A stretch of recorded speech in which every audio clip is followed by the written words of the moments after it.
time for our cultural attaché, Renfreu. That's wonderful.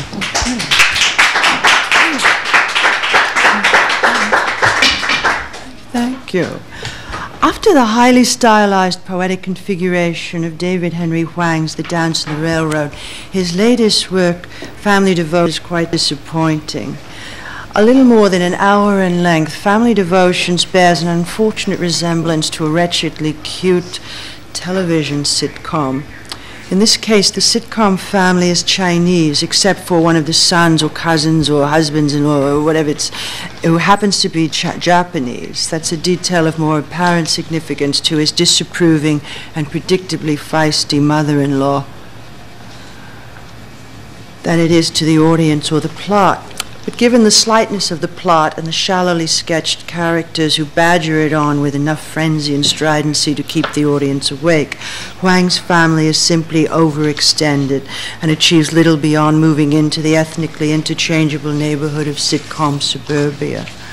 Perhaps it's unfair in this instance to discredit the playwright for failing to provide a more penetrating look at Asian American life in fashionable Bel Air, California, which is where this play takes place.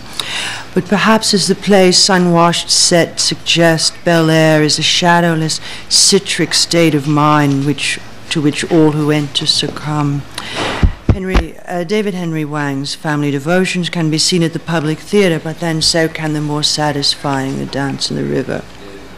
Meanwhile, at Playwrights Horizons on Theatre Row, that is very West 42nd Street between 9th and 10th Avenues, playwright Christopher Durang is providing us with one of the season's treats in his latest play, Sister Mary Ignatius Explains It All For You.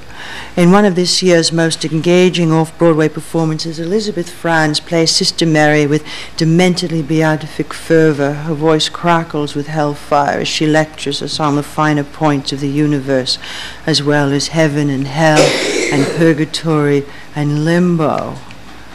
Limbo, Vincent, like God, and briefs us on the formidable admission requirements to these respective hereafters and comeuppances. An occasional aside of a personal nature is interjected. She says, "My mother had 26 children. She was a terrible cook."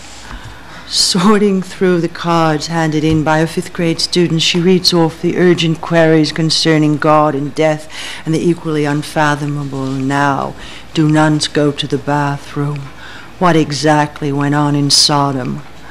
Franz is simply wonderful in the rapturous tunnel vision inspired by an excess of devotion, and indeed her Sister Mary does explain some of it all to us.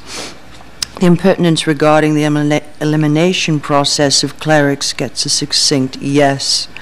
And skimming Sodom, she gets right to the crux of the matter, alerting us that God does give these people body lice and hepatitis.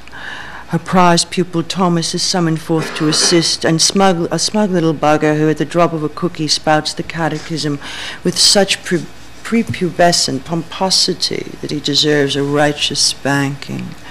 The Christmas pageant is quite in keeping with the wickedly zany mood, but once the camel is dehumped and Mary and Joseph remove their robes to reveal 4 of the nuns' former students, the play veers sharply off course and gets mired in this vengeful confrontation.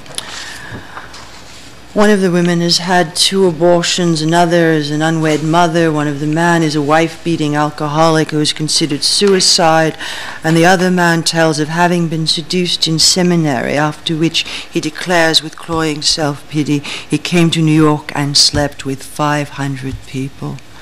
And one wonders how many he would have slept with had he stayed in seminary and not come to New York. But Sister Mary sums it all up with an awesomely appropriate moan.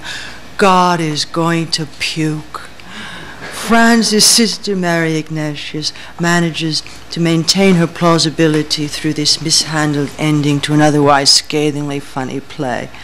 The Actor's Nightmare is also on this double feature by Christopher Durang, but this is a lightweight trifle and a sort of nap piece that refreshes the mind before Sister Mary explains it all for you. And now to explain it all for us is Tiny Tim.